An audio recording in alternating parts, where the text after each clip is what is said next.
Okay, so we're ready to hand over to the beautiful Ilhaam, who is starting us off with some sauteed onions, I believe. Hello, I'm just coming around our bench because I have to come around to turn the mute on. Hi everyone, thank you guys for joining us tonight. So I'm going to start off with the sauteed onions, and this particular, you have to do like to saute your onion or to brown your onions, you have to do it in a recipe. It's one of the only modes that you can't find when swiping this way. It's like a safety feature. So let's get started. I've already saved it in my weekly planner, so it's easy to just insert it so I can find it quicker. So I'm clicking on my week, and then find the sauteed onions, and I'll click on start cooking. So the first thing it asks me to do is to add 20 grams of oil, and so the scale comes up and you just pour it in and it just weighs it in for you as you go.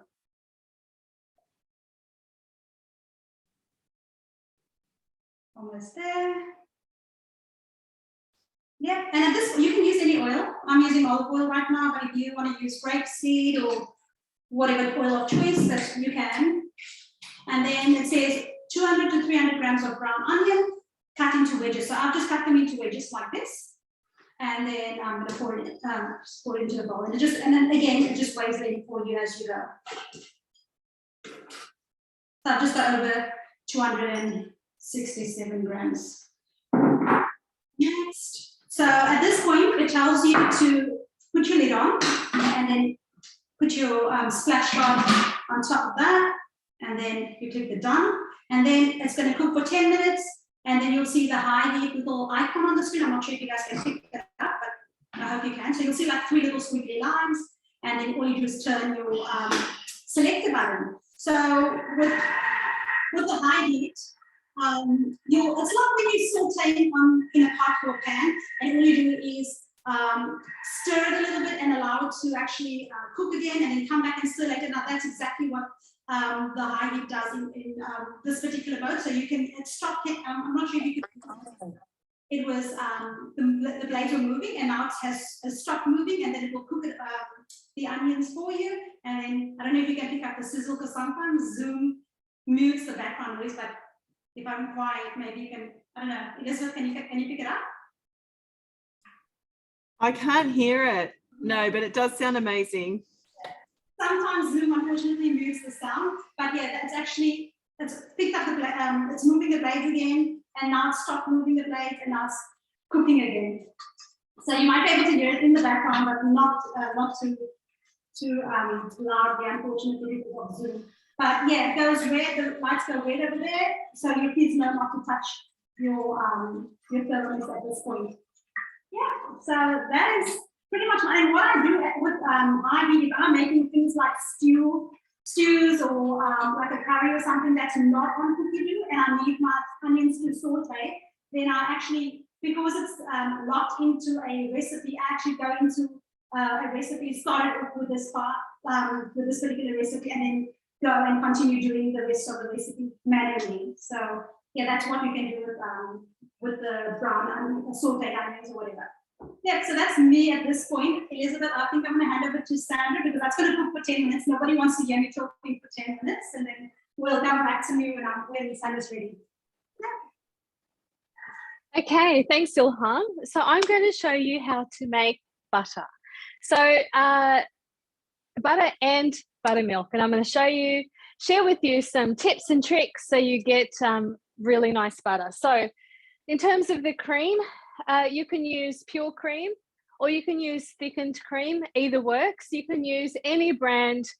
Cream that's on special is the best, because not only is it cheaper, but cream that's near its expiry date is cream that will whip butter really nicely and really quickly. So I'm going to show you how to whip cream first, because that's what we get first before we make butter. Okay, so we need a few things. We need your butterfly. So I'm going to show you, if you haven't been shown yet, how to insert the butterfly correctly. Now there's a specific way. I'm going to see if you can see that on screen. So the the butterfly goes behind the blade, which I call it the highest blade, which goes up like that and then like that. So with putting the butterfly in that manner just means that the butterfly hits the blade always on the blunt side of the blade.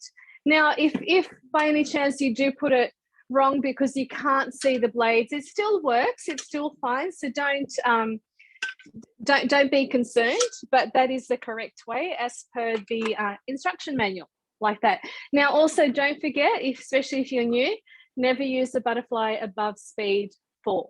Okay, so we pop the butterfly in. Now, there's a recipe to whip cream and to make butter on cookie dough, but it has a lot to do with sound and the sound that you hear coming from your Thermomix, and this is what I'm going to teach you. So we're just going to pour our cream in.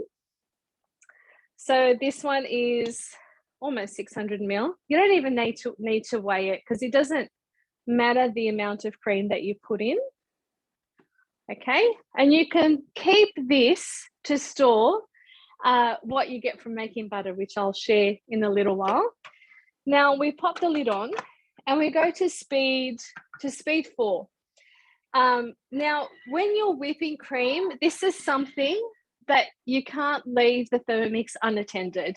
You have to maybe stop the Thermomix once in a while and have a look at the cream, the whipped cream, to see if it's at the consistency that you're looking for. So it's so you can't just leave it and walk away, because you may come back and you'll have butter instead of whipped cream. So let's just go to speed 4. Okay, and actually if you put it on speed 3.5, it doesn't splatter as much, and you can remove the measuring cup and you can have a look at how your whipped cream is going. Now, obviously in the beginning, so you see a lot of liquid bouncing around.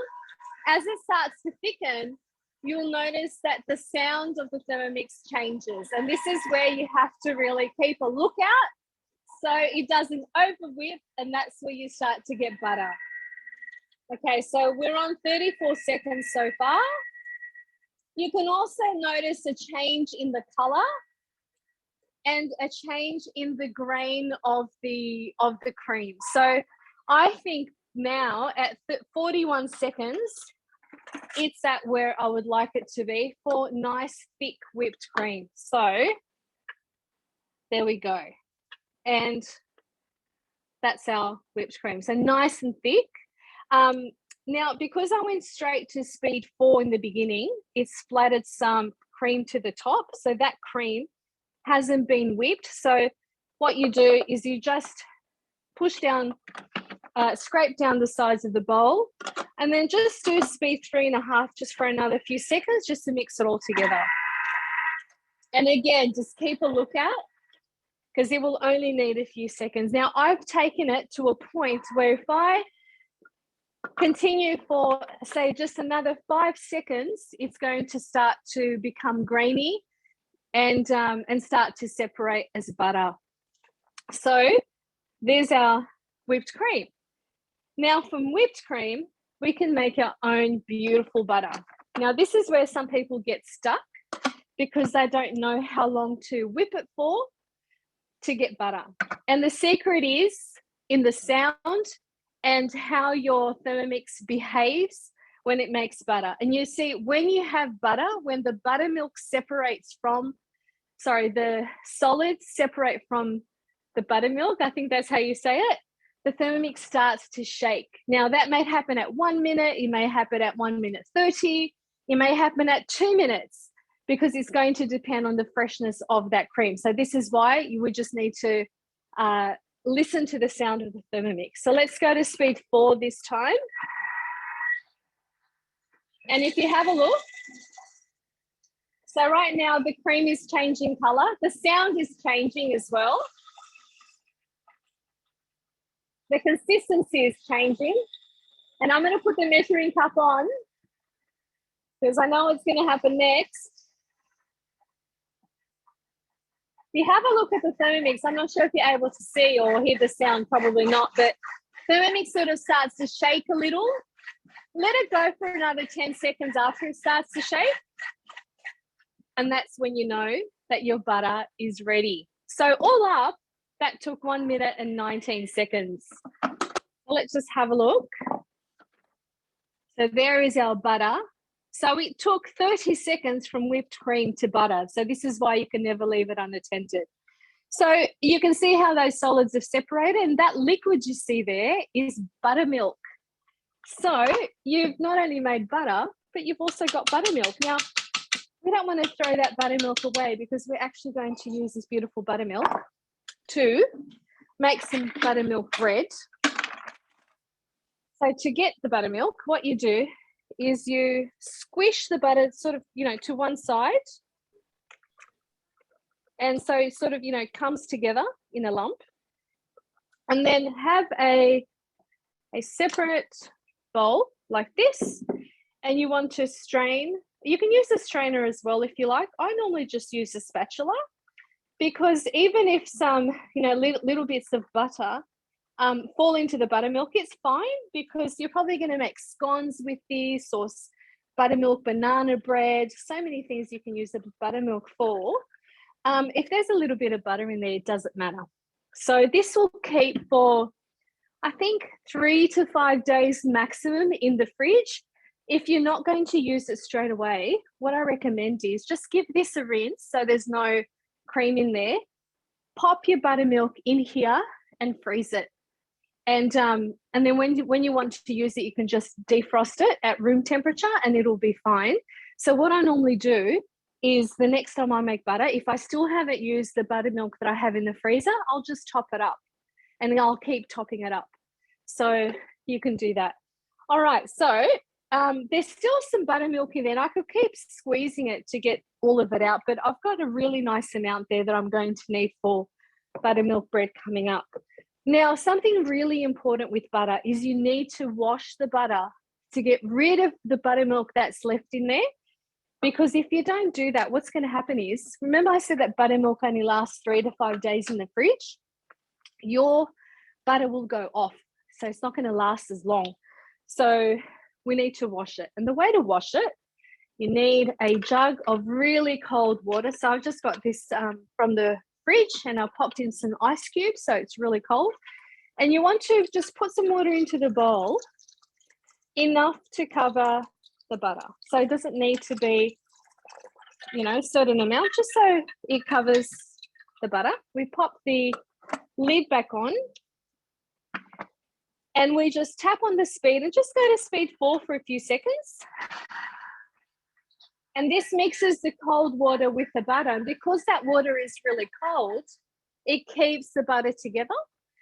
And then you use your simmering basket. I'll just show you that. All right. Use your simmering basket, pop it in the bowl to give it a rinse. So I'm just going to tip this down the drain. Okay. And you're going to have to do this another step. So you probably need to do this. See how, because the butter is cold, it hasn't really stuck to the simmering basket, so you don't get butter everywhere. So it's always best to do this twice.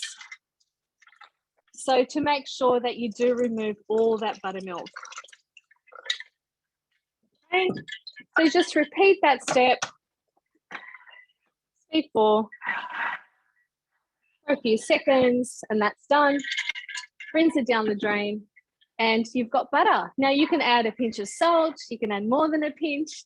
If you want spreadable butter, you do need to add some oil to butter, because once this goes in the fridge, it goes quite hard, like rock hard. So for a batch, I'll just show you.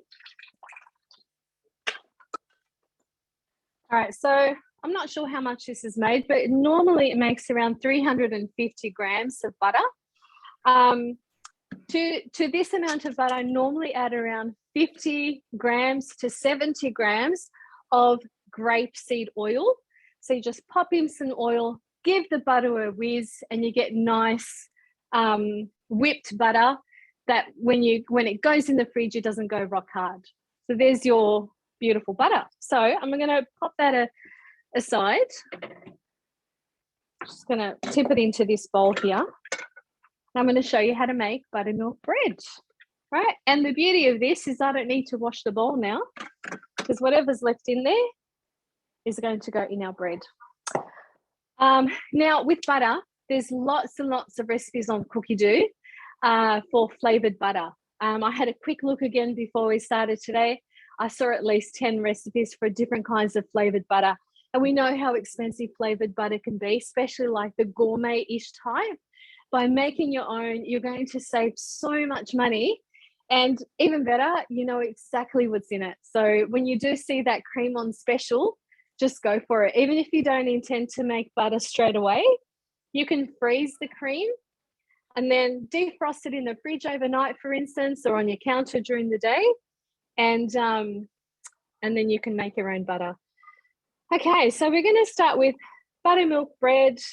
Now, this is a really nice recipe, especially if you want to use up your buttermilk. And it's worked out so well for me tonight because one of my kids goes back to school tomorrow. She's going to have beautiful fresh bread for her lunch. So we're going to add 180 grams of buttermilk. Now, I'm guessing if you don't end up with enough buttermilk, which I'm not sure if I will. Look, that was, oh my gosh, no way. Exactly 180 grams. That is amazing. Okay.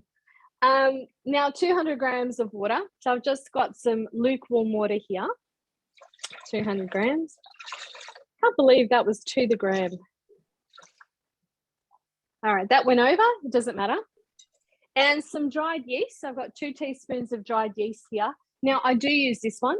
I find this is more economical rather than getting the sachets, and we make bread quite often, so that's the one I purchase. And now what we want to do is we want to just make sure that the liquid inside the bowl with the buttermilk just reaches 37 degrees. So just going to give that a mix together. Now, you know, whilst that's your Thermomix is doing something, you know, you can go into your Cookie Do and have a look at the recipes that you have in your week. You can search recipes as well. You can do all of that whilst your Thermomix is cooking. So I want to give you some ideas how you can use your butter. One of the ideas which I love and I make quite often is ghee. Ghee is so expensive if you want to buy it. So easy to do in your Thermomix, and even better when it's your own butter. You can obviously, most common would be buttercream icing. Then there's butter with sun-dried tomatoes, basil, and something else. Can't read the rest. Chorizo garlic butter, sage and black garlic butter. That would be so expensive to buy, but super simple for you to make. Garlic and herb butter, butter with gorgonzola and roasted garlic as well. And what you can do is you can put it into logs, wrap it in baking paper or cling wrap, and pop it in your freezer. And then, you know, you make a nice piece of sous vide steak, for instance, and then just cut a bit of, you know, a nom of that butter and just pop it on top, and it'd be absolutely delicious. Now, to get back to the recipe where we were, you know, you just tap on the bookmark there, the green bookmark, and it takes you back to where you were. Now, to store butter, best place I find is in the fridge, especially now we're in summer. This is also great, the Butterbell. You can get this from our mix shop. And this is quite interesting how it works. So this was invented by the French, apparently. And you pop your butter in here. It was by the French, my husband who was born in France. You put some water in the bottom of the Butterbell, and then you just pop it on top like that, and that will keep your butter from going off. Now, I don't know the physics of it or how it doesn't go off, but it doesn't, because I have used this quite often and the butter keeps for weeks in here. So this is what the French used to use when there were no fridges. So there you go, and you can get that from our mix shop. Since we're on to making bread, I want to show you our bread tin. So this one actually comes with a lid. Now these are handmade tins, and if you treat them well, they never have to be floured or you never have to spray them. but you do need to treat them very well, and this one hasn't been treated that well, so I usually do need to spray it. But what I love is that it comes with a lid, and what happens to your bread is that it comes out nice and square, and it looks like it's come from the supermarket. It looks like store-bought, but you've made it yourself, and you know exactly what's in it, which is, for me, the best part. Because I don't know if you've had a look at the ingredients recently of what's in bread, and there's like 50 ingredients. Absolutely crazy, when at home it's like 5. Okay, next thing we're going to add is our baker's flour. Make sure you do use baker's flour. Don't use plain flour. You won't get the best outcome. Your bread won't rise as much. It won't be as fluffy. It'll be more dense, obviously, and you won't get a nice crust. So if you are going to the effort of making your own bread, just make sure you've got baker's flour. You can get it from Coles, Woolies. If you want bigger bags because you're going to make more bread, Costco, your local big fruit shops sell like 10-kilo bags. That's what I buy for like $14. So I've added in the baker's flour. A teaspoon of salt was already there, just to save time. Now we want to mix it all together before we knead. So it does it in 6 seconds, but a tip here, which I love also, is just go to speed 6 slowly, because if you do it too fast, it flicks a lot of flour onto your lid and it gets the lid really dirty. And if you do it slowly, that doesn't happen. Okay, so I think, Elizabeth, I'm only supposed to go to step 3, and I think I've gone a bit further. I'm not sure. Oh, that's perfect. Wonderful. That's perfect. Okay. Do you want me to keep going until the end, until it's kneading? No, we'll just check with Ilhaam what level she's up to. Okay. You can talk about, let's knead it, and then we'll go across to Ilhaam. Yep. Well, now it's just 3 minutes kneading, I was noticing, but I did see that the recipe had butter, and I don't remember putting butter in. It goes at the end. Oh, at the end. Okay. All right. Couldn't remember that step. Okay, so now it's just 3 minutes kneading, so we can go back to Ilhaam. All righty, so I've done the high heat mode, so that's the sauteed onions done. So as you can see, it is just like translucent, because that's what sauteing is. But if you actually want brown onions, there is a brown onion recipe, so it actually will go a lot more brown than that. The next step of this recipe actually chops the onions. So if you're going to be using it for like stews or anything like that, then you can obviously go ahead and do that step. But I'm not doing that today, because I'm going to be using this step for my bread. I'm going to be putting the wedges, the onion wedges, on top of my bread for extra flavoring. So I'm not sure, Elizabeth, if at this point I show you guys my bread, because I've done the same bread that Sandra's doing. I've got a pre-made batch, and I'll be putting it in the Yeah, that would be great if we could see your bread. Perfect. So just show you, get this out of my way, and I'll just show you the onions. Can you see that? Let's go down in a white bowl like that. Okay, so I've got the and this usually you can either have your dough ready to go in like a oiled bowl. So once your dough is kneaded, you can put it in a glass bowl, or I've got a plastic bowl here, but that's already been like oiled, and then it proves for about an hour or until it's doubled in size.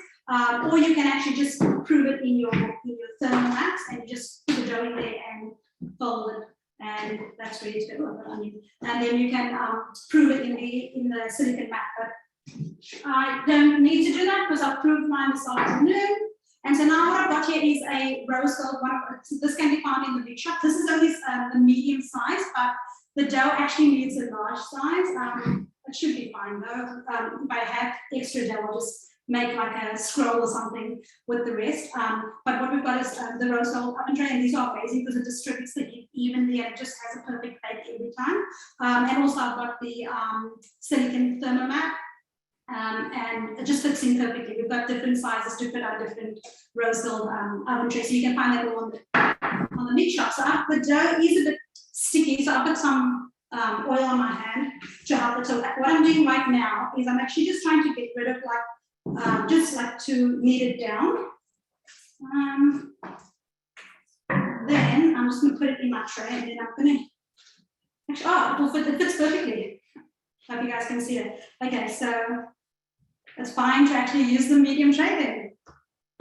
Okay, so I'm just going to use my hand, kind of like a focaccia, and just do that until it fills up the tray. And I did make this really early this afternoon, 4:30, so it was a couple of hours ago. So just because I had things to do in the early evening, with kids' bath time and dinner time and all of that. So just to make sure that I was going to be on time tonight. So I've got that there. And then you can put melted butter on the top. And then I'm going to use the onions with flavoring, and I'm just going to put it like that. And it might be too much onion, but I'll just go like this. And then the kids will have this for school tomorrow too. So who's excited that the kids are back at school? Freedom. Okay, there we go. So that's what I'll be putting on my bread, and then that's going to go in the oven. If I remember correctly, so I think it was 220 degrees. Elizabeth, how long was? Yeah, I think your oven has to. You can put it in a full oven, and it will rise a bit as it's cooking too first before it actually starts cooking too. And also, you can let it prove if you're only allowed it to prove an hour before and it's doubled in size. You can actually put the onions on top, a bit of cheese on top, and then prove it for another 20 to 30 minutes before you bake it in the oven. I've got one here that I did this afternoon. And I actually had to message Ilhaam, when you guys make this, it is quite a wet dough. So you'll see that the liquid content is almost the same as the flour content, which makes it quite a wet dough. So just when you make it yourselves, don't be too concerned about that. So here we go. It looks, it's getting blurry. There we go. Can you see that? Looks so I did amazing. one with some little cherry tomatoes on the top and some Italian herbs, a little bit of oil and some salt. So Elizabeth, you know how you just said that it's quite a sticky dough. Can I just show everybody how to remove the dough from the bowl? Yes, I will spot Okay, so it is a really sticky dough, as Elizabeth was saying. So a great way to get the dough out of the bowl is just turn your bowl upside down and twist the blade, and that dough will fall off. And then you're going to have to grab the dough with your hands. So if they're a little bit oiled, that would help. So that comes off like that. Now you're left with some dough around the blade. So a trick to grab all that is just pop your Thermomix bowl back in the Thermomix and just go to your home screen and tap on the speed and go to speed 10 for a second. And it flicks all that dough to the side of the bowl, and then you can grab it with your spatula. So if you have a look now, the blades are clean, and I can use the spatula. I love this spatula. If you guys haven't seen it yet, this is on our mix shop, from our mix shop. It's really good. And you can grab the rest of the dough. My spatula is a bit slippery from butter, so it's not grabbing it very well. Or you can use your fingers as well, and that gets rid of the rest of the dough. So there's no wastage. And then, as Ilhaam mentioned before, then you just shape it into a ball and wrap it in your mat. And then once that's done, then you can, in my case, I'm going to pop it into a bread tin. That's it from me, Elizabeth. So back to me, I'm going to be making the cooked mayo now, the mayonnaise. Now I've already done step one, and so to actually skip steps, I'll show you guys how to do that. So when you open up your recipe, right next to the green start button, I hope you guys can see. Let me move this camera down a bit. Like, there we go. So right next to this green start button, there's like a little arrow, a down arrow, and so you'll see like the list of ingredients that you need for a recipe, and on the other side you'll see the preparation steps. So I'm skipping step one because I've already, step one says put a jug on the lid and then pour your oil in there and weigh that in. So I've done that already. So I'll just click on step two. I'll just click on step 2 and then follow on from that particular steps. Okay, so the first step says to place 1 teaspoon of sea salt into the bowl. Okay, and then step 2, it says add 30 grams of white vinegar.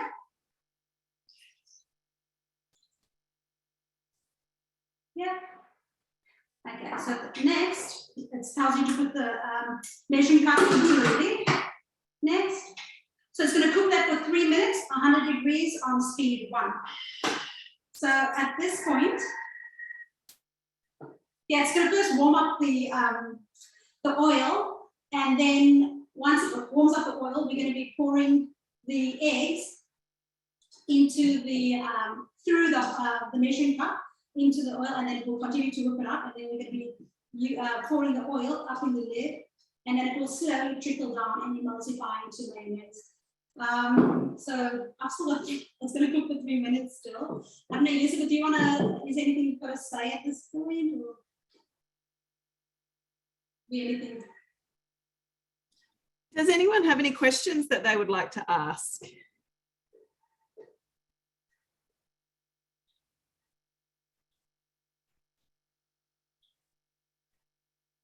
Not at this stage. Lovely. Ilhaam, how about you tell us how long you've been with Thermomix and why, what made you want to join us as a consultant?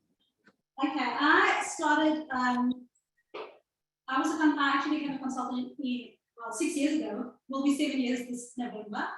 And yeah, I actually, my background is, I was first in the IT industry, and then I actually moved over and I became like a sort of a pastry chef. I actually did actually had my own home business where I did wedding cakes and birthday cakes, and spent like nights up because I'm a perfectionist, and if I see a crack in a fondant, I redo the entire cake, and it was just a nightmare. And I actually needed to get in. I was having young kids at the time. I actually didn't, it wasn't conducive having that business, spending nights awake, and then having to get up early in the morning to, or not going to sleep at all, and having to take kids to school and that sort of thing the next morning. So yeah, when I first did them, which the first thing that got me was the milling the raw sugar into icing sugar, and as a baker, that's the first thing that wowed me. And I had to get it. I bought it, and then when I bought it, I did my first cooking. Well, I had the consultant, however, I do my cooking experience, and said, she actually mentioned, said, you can actually do it. And when my husband heard that, he was like, yes, please do it. Get out of the industry that you're in right now and actually do. So then you can, work your hours, and you have that, you can finally sleep again or whatever. But yeah, it took me a while before I stopped my cake decorating business. But I actually did them both at the same time, because it's Thermomix business is flexible. Your hours are flexible, you know what I mean? So yeah, so I could do, I managed to do both, but then when I stepped up to team leader, I actually stopped the baking, and I started doing this full time. Oh, lovely. Okay, so if someone on here wants to find out more, what would you suggest that they do next? Contact your consultant and let them know that you're interested in becoming a consultant. Sorry. And then they will actually upload, like send the our business development manager will details, and you'll get invited to a business information session. And then, and the business information session, there's no obligation to actually join. But once you actually find out more information, chances are you probably will join the team. Right. Thank you. No, that's okay. So in a small bowl, it told me to crack 2 eggs, which I've already done there. I'm sure you can see. I don't want to pour it over because that might go onto the bench. Okay, so for 30 seconds on speed 3, and then while that's going, we're going to add the reserved eggs through the top.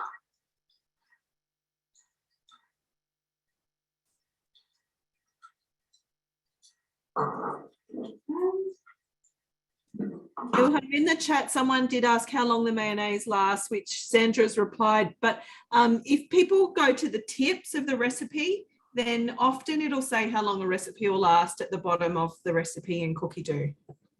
And the other thing with this one is you can actually, at that point where I did the point where I did the salt and the vinegar, you can actually add the garlic in there and make it flavored, garlic flavor. So now at this point, I'm going to pour.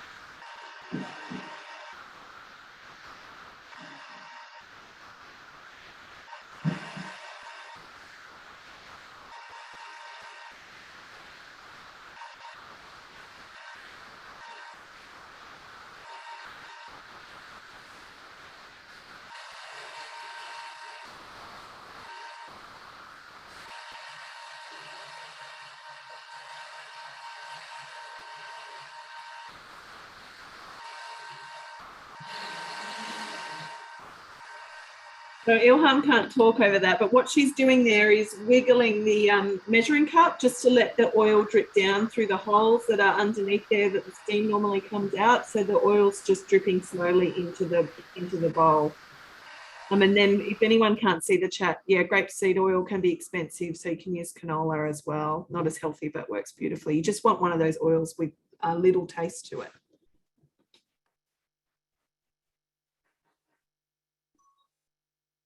I'm so sorry about that, guys. With the Zoom, it cancels my sound, so you won't be able to hear me, and that's why I couldn't say anything at the moment. But let me show you what the mayo looks like. You can already see it on the. Okay, that's my mayo. So it is a bit like, because it's hot, it is a bit like runny, but it will, when you put it in the fridge, obviously it will thicken up and will be thick, it will thicken even more. Okay, so at this point, I'm going to put my mayo in a bowl, which I have forgotten to pre-prepare. So I'll just put one of these disposable ones, and I'll put it straight in there. Because I usually have a glass jar, and I keep it in the fridge in that. I'll just put that in there. But I'll need usually you would wash your bowl at this point, but I'm not going to. I'm going to go straight on to make my mayonnaise. We've got a question here that I think probably only you could answer. I have got no idea. So would this be what you do to add gelatin to a cheesecake, like what you did with the oil? When I make cheesecake, I just add the gelatin straight into the mixture, because the blades are so fast that it actually dissolves that for you anyway. I've never had to put the gelatin up through the hole in the lid. I always just put it straight in the bowl. But that actually does sound like it could work too. Yeah, because the blades are quite strong. The blades can actually do way better than when you're actually doing it by hand or by using a mixing stand, I find. So yeah. But yeah, I've never had to do it that way. I've always just done it the normal, just straight in the bowl. Okay, so I'm not going to wash the bowl at this point, like I said before. I'm just going to get out of here, finish, and go back in and go straight into making my coleslaw. So I've saved it there. Just move this out of the way. Find the coleslaw that I've saved and click on start cooking. Okay, so it asks for 100 grams of carrot. I've got it prepped here, ready to go. Let's put the carrot straight in. Next, 1 green apple, which I've cored and quartered. Next, and then a red onion, about 50 grams of that. And then 200 grams of cabbage. So you can use whatever cabbage you have. I just had the green cabbage, but you can use the red too if you want. Okay, mine's about 11 grams over, but that's okay. The next step says to add a pinch of salt. And then says pepper. I remember, yep, pepper. Now, it does say to add the 2 tablespoons of mayo. I don't need to do that because the mayo is already in the bowl. And then this is an amazing feature of the Team 6 because it actually has a video. You click on that, it tells you what to do. It actually shows you the instructions. It's telling me to put my spatula in the hole and then just to help it along when I'm cooking. Okay, so I'll just close that video. Next, and then for 2 seconds on speed 4, and I'll just help it along. And if I find that that isn't the consistency that I want, I'll just go back 2 seconds. I'll go 4 seconds. I mean 3, sorry. And then I'll go.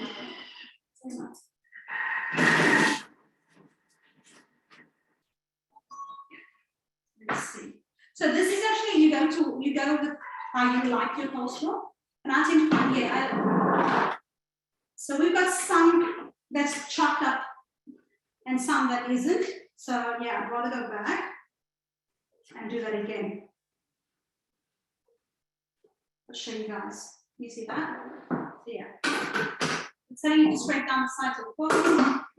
And then next, it's doing it again. 4 seconds.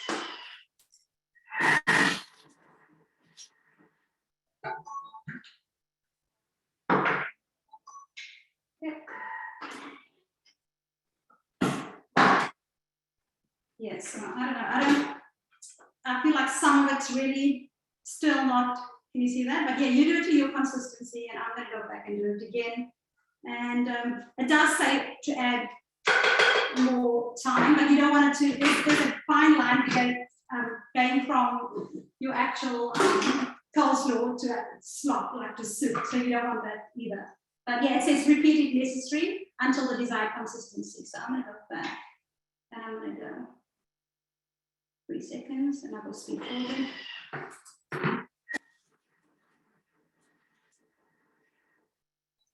Yeah, that's much better.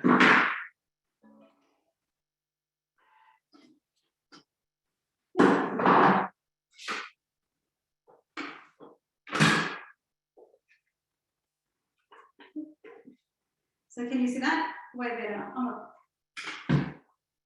And if you want it more fine than that, then obviously add some more time. So that's my I'll